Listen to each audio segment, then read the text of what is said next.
1945 से पूर्व आप देखेंगे, बिफोर 1945, 1945 से पूर्व जेट स्ट्रीम के बारे में पता नहीं था।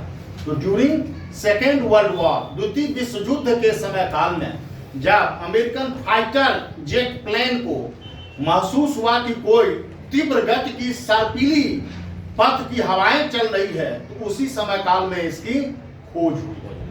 समझ गए? द्वितीय विश्व युद्ध के समय काल में, अर्थात पृथ्वी के क्षोभ मंडल जो ट्रोपोस्फीयर है, इस ट्रोपोस्फीयर में के 8 से 9 से 13 किलोमीटर की ऊंचाई पर, 9 से 13 किलोमीटर की ऊंचाई पर कोई पवन तीव्र गति की चलती है, और ये जो पवन है वो एक मोटी पेटी में चलती है और जिसकी गति तीव्र होती है। तो आखिर क्षोभ मंडल में इतनी ऊंचाई पर चलने वाली पवन, वह उसकी उत्पत्ति क्या है, ओरिजिन क्या है?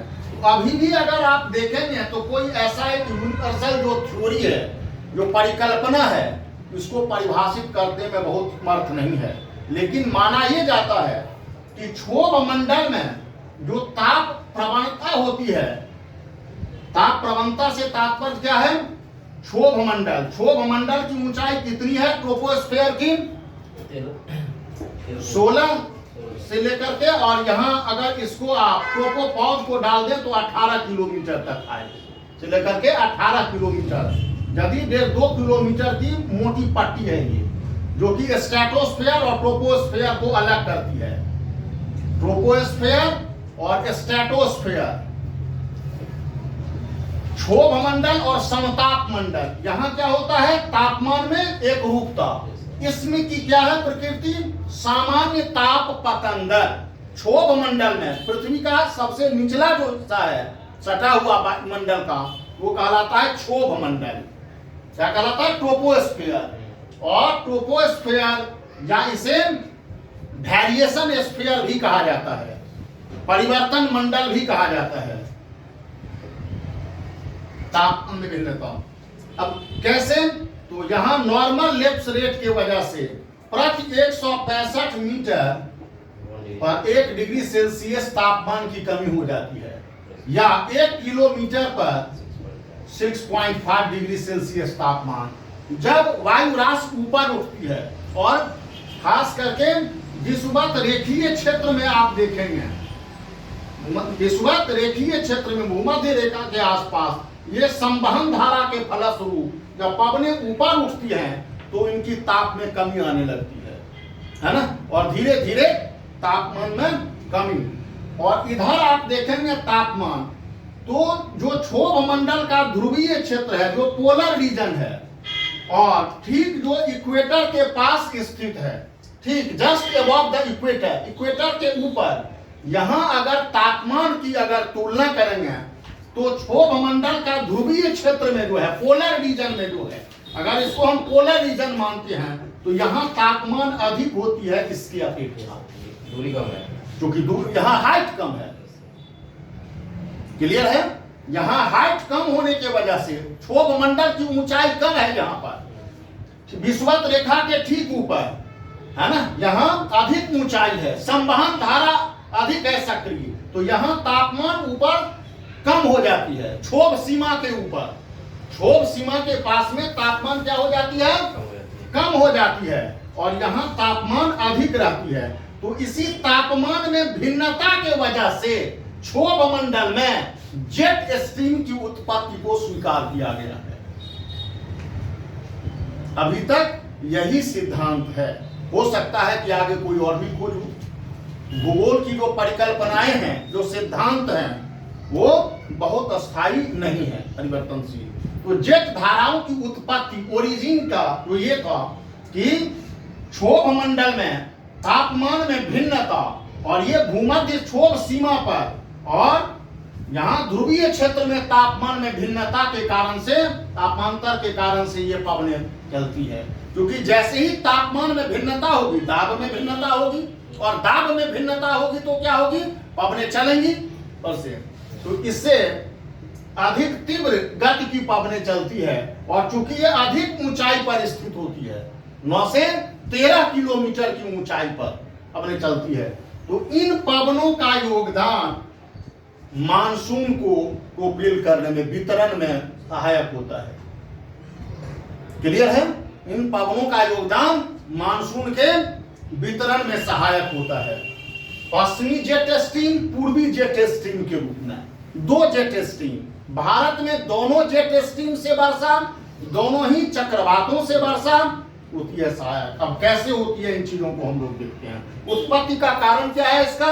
ये क्षोभ मंडल में ही ये चलती है।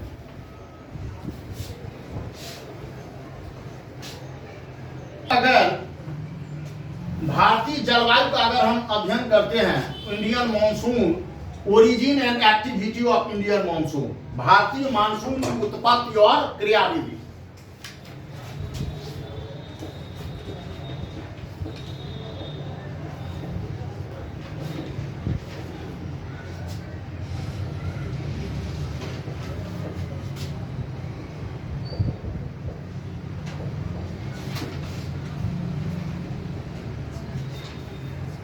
भारतीय जलवायु को सामान्य तौर पर मानसूनी जलवायु, उष्णकटिबंधीय, है ना, सूनी जलवायु। अब दो प्रकार के फीचर्स हैं जो कि भारतीय जलवायु को प्रभावित करते हैं। एक तो कर्क रेखा का भारत से बीच होकर के गुजरना, उत्तर में हिमालय की स्थिति, और तीन भारत की उपमहाद्वीपीय स्थिति, प्रायद्वीपीय महाद्वीपीय स्थिति, जिसमें तीनों ओर समुद्र से घिरा होना, हिंद महासागर, बंगाल की खाड़ी और अरब सागर, है ना। तो भारत की जो भौगोलिक स्थिति है,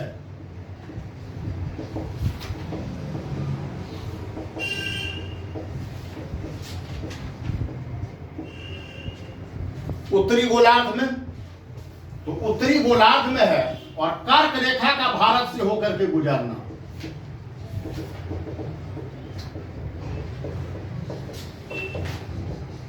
देखिए, कर्क रेखा अगर गुजरती है भारत से होकर, या मकर रेखा किसी क्षेत्र से होकर गुजरती है, तो इसका तात्पर्य क्या है कि सन का जो एनुअल अर्थ के सापेक्ष में जो मूवमेंट है वो कर्क और मकर रेखा के सापेक्ष ही होती है। ये मतलब 23.5 डिग्री नॉर्थ और 23.5 डिग्री साउथ के बीच में एनुअल, यही है ना, कर्क और मकर रेखा के बीच में। और भारत का के बीच में कर्क रेखा, भारत के बीच से होकर के कर्क रेखा का गुजरना, ये क्या दर्शाता है? दोनों ही क्षेत्रों में मानसून के अंतर्गत, either side of the tropic of cancer का, है ना, होना। तो इससे प्रभावित होती है, निम्न अवदाब का केंद्र बनता है। क्योंकि जून के महीने में अगर सूर्य कर्क रेखा पर स्थित होता है तो इसका डेविएशन कहां? 30.5 डिग्री आप ले लीजिए, 30 डिग्री नॉर्थ, 7.5 अगर जोड़ देते हैं सारे के, तो कितना हो जाएगा? 30 डिग्री नॉर्थ। इसको घटा दीजिए तो कितना हो जाएगा? ये 15 15 डिग्री नॉर्थ के आसपास। ये मानसून के अंतर्गत अधिक सक्रिय रहता है, ये इस समय काल में रहता है ना। अगर क्योंकि इन दोनों ही क्षेत्रों में अगर 23.5 डिग्री में कर्क रेखा पर घूमना है, तो ऐसे सूर्य की किरणों का बवत होना 23.5 से इधर और इधर, अगर कर्क रेखा पर सूर्य स्थित रहता है तो ये किरणें इन क्षेत्रों को प्रभावित करती हैं, और यहाँ निम्न अवदाब का केंद्र बनना, लो प्रेशर का बेल्ट बनना बनेगा ना, इधर side of tropic of cancer बनेगा। तो ये भारत का ये क्षेत्र जो है वो अधिक पड़ जाएगा, किसमें पड़ेगा? ये इसमें उत्तरी गोलार्ध में ये क्षेत्र। अब देखिए, भारत का अक्षांशीय विस्तार नॉर्मल 8 डिग्री नॉर्थ, जो मिनट को अभी हम नहीं लेते हैं, 37 डिग्री नॉर्थ दोनों आ रहा है 8 डिग्री नॉर्थ से लेकर के 37 डिग्री नॉर्थ, हम उसको मिनट को छोड़ रहे हैं। अब ये स्थिति आ रही है, तो इसका देखिए 30 डिग्री नॉर्थ वाला क्षेत्र, 37 डिग्री नॉर्थ वाला क्षेत्र, अगर यहां निम्न अवदाब का केंद्र है तो इसके ठीक ऊपर हिमालय की स्थिति, हिमालय पर्वतमाला का दक्षिण की तरफ ढाल होना और पवनों का ढाल के सहारे ऊपर चढ़ना means this area also cover. 30 degree के बाद वाला एरिया कवर हो जाता है। ऐसी प्राकृतिक संरचना वहाँ पे है। प्राकृतिक संरचना ऐसा, टोपोग्राफिकल स्ट्रक्चर ऐसी है, ये तो है ही निम्न आर्द्रता का केंद्र मैदानी क्षेत्र में। हिमालय की स्थिति के कारण Himalaya is the greatest climatic divider of the world. Himalaya विश्व का सबसे बड़ा जलवायु विभाजक है। हिमालय विश्व का सबसे बड़ा जलवायु विभाजक है, तो ये एरिया भी कवर हो जाता है। दूसरा, ये 8 डिग्री नॉर्थ है, तो विषुवत रेखा को जब पवन पार कर लेती है, तो पार करने के पश्चात मान लीजिए कि ये विषुवत रेखा है, इसको पवने पार करने के बाद दक्षिणी पश्चिमी मानसून जब पार कर लेती है तो ये 45 डिग्री पर में बेंट हो जाती है पवने, तो बिल्कुल इक्वेटर के पास नहीं, आगे जाकर के ये बेंट हो जाती है, तो ये एरिया भी कवर हो रहा है विषुवत रेखा के बाद वाला। तो भारत की भौगोलिक जो स्थिति है, जो संरचना है, ये संपूर्ण भारतीय उपमहाद्वीप को एक विशिष्ट स्थिति बना देती है, जो कि मानसूनी पवनों के प्रभाव में रहती है। ये कंसेप्ट क्लियर हो रहा है। इधर कर्क रेखा पर में 21 जून सूर्य का स्थित होना इधर side of tropic of cancer creates the low pressure belt, low pressure belt को क्रिएट करती है, तो 30 डिग्री कवर हो जाता है। इसके ऊपर का जो विस्तार है ड्यू टू हिमालयन और स्लोप हिमालय की तरफ है, तो इसीलिए पर्वतीय वर्षा भी होगी तो भारतीय क्षेत्रों में वर्षा, ढाल भारत की तरफ, तो दिस एरिया कवर्स। मानसूनी पवनों का अर्थात व्यापारिक पवन विषुवत रेखा को जब पार करती है, तो ये पार करते समय ये मुड़ जाती है 45 डिग्री पर। क्या होती है? ये मुड़ जाती है 45 डिग्री पर। जब मुड़ती है तो क्या होता है? ये भी एरिया कवर हो जाती है ये। इसीलिए संपूर्ण भारतीय उपमहाद्वीप मानसून के प्रभाव में आ जाती है। तो भारत की भौगोलिक स्थिति, कर्क रेखा का भारत से होकर गुजरना, ये बड़ा ही कंसेप्चुअल मैं बता रहा हूं आपको। ये प्रश्न नहीं आया है, हो सकता है कि इस प्रकार से प्रश्न को पूछ लिया जाए।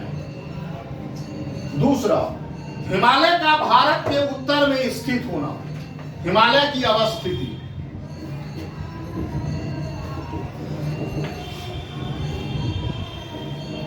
तो हिमालय की अवस्थिति है और हिमालय का ढाल भारत की तरफ है, दक्षिण की तरफ होना, तो अवस्थिति। तीसरा, भारत की क्या है? उपमहाद्वीपीय स्थिति है ना, और प्रायद्वीपीय स्थिति। उपमहाद्वीपीय है, खास करके प्रायद्वीपीय। प्रायद्वीपीय स्थिति से तात्पर्य क्या है? जहां हिंद महासागर का दक्षिण में, पूर्व में बंगाल की खाड़ी और पश्चिम में अरब सागर, इन सभी से जलवाष्प ग्रहण करते हुए जाती है मानसूनी पवनें, जो व्यापारिक पवनें हैं, करती है। तो इसमें भारत की जो भौगोलिक स्थिति है, ये महत्वपूर्ण भूमिका निभाती है ना, मानसूनी वर्षा के लिए। भौगोलिक अवस्थिति में क्या? कर्क रेखा भारत के बीच से होकर गुजरती है। यहाँ लैटिट्यूडनल स्पेन को आप देखिए। हिमालय की अवस्थिति कहाँ है? उत्तर में है। हिमालय की स्थिति अवस्थिति जो है उत्तर में है। इसके दो प्रभाव हैं हिमालय की अवस्थिति का। हिमालय की अवस्थिति जो है प्रभावित करती है, एक तो मानसूनी पवनों को भारत से ऊपर पार नहीं करने देती है, ढाल के सहारे पवनें ऊपर चढ़ जाती और भारतीय क्षेत्रों में बढ़ता। क्लियर है? ऊंचाई है इसका ना हिमालय का। तो हिमालय की अवस्थिति के कारण क्या होती है? चूंकि हिमालय का ढाल ढाल भारत की तरफ है, दक्षिण की तरफ है, इसीलिए मानसूनी पवनों को रोक कर वर्षा कराती है। मानसूनी पवनों को रोक कर वर्षा कराती है और इसको उत्तर की ओर नहीं जाने देती है। दूसरा, अगर हिमालय नहीं होता तो संपूर्ण भारत शुष्क रहता। साइबेरिया से आने वाली ठंडी और शुष्क पवन के प्रभाव में भारत हो जाता। नहीं समझे? साइबेरिया से आने वाली ठंडी और शुष्क पवन के प्रभाव से भारत हो जाता। तो मानसूनी वर्षा कराने में ये दूसरा क्या है? साइबेरिया से मध्य एशिया से ऑस्ट्रेलिया, मध्य एशिया से आने वाली ठंडी और शुष्क पवन वो अवरुद्ध करती है, नहीं आने देती है हिमालय। तीसरा, हिमालय की स्थित होने की वजह से यहां जेट धाराओं को रोककर जेट धाराएं जो है इधर की ओर मोड़ देती है, जेट धाराएं जो है इधर की ओर मोड़ देती है। जेट धाराओं को दक्षिण की तरफ मोड़ना,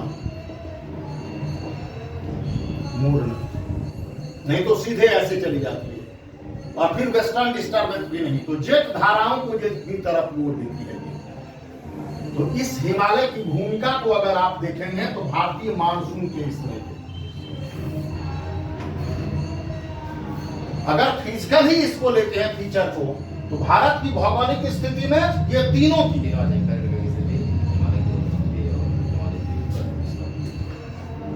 और ये मेंस में भी सवाल पूछे जाते हैं कई बार, भारतीय मानसून की उत्पत्ति और क्रियाविधि को समझाएं। यहां कोई दिक्कत है?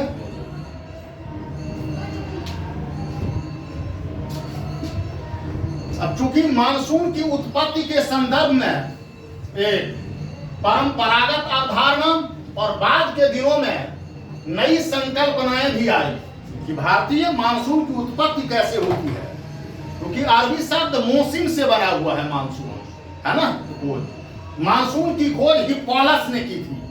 किसने की थी? हिप्पोलस ने की थी, यूनानी ग्रीक हिप्पोलस ने की थी। तो मानसून की उत्पत्ति के कारण, तो पहले ये माना जाता था कि भारतीय मानसून की उत्पत्ति unequal heating of land and sea floor, है ना, अर्थात भूतल और सागर के अलग अलग रूप से गर्म होने के कारण, है ना, भिन्नता के कारण से, और सागर का अलग अलग रूप से गर्म होना due to unequal heating of land surface and ocean. इसके वजह से, क्योंकि पानी देर से गर्म होती है और देर से होता है और देर से ठंडा भी होता है, इसीलिए तो ये था। अगर हर बार यही स्थिति होती तो हर बार नॉर्मल मानसून आ जाना चाहिए, हर बार तो वही होती है। लेकिन जब जब मानसून फेलियर हुआ तब तब मानसून की उत्पत्ति की नई व्याख्या भी होने लगी, है ना, मानसून की उत्पत्ति की नई व्याख्या भी होने लगी। तो जो परंपरागत अवधारणा है कि भूतल और सागर तल का, है ना, अलग अलग रूप से गर्म होना, अब इसमें क्या जुड़ गया? जैसे ITCZ का विचलन, डेविएशन ऑफ ITCZ का विचलन,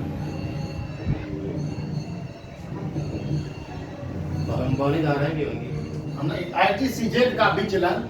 इसके बाद अगर आप देखेंगे तो ये तिब्बत के पठार की भूमिका,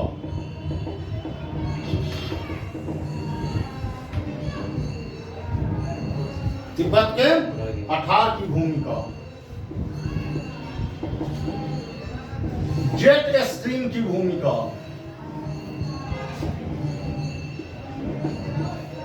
अल नीनो प्रभाव,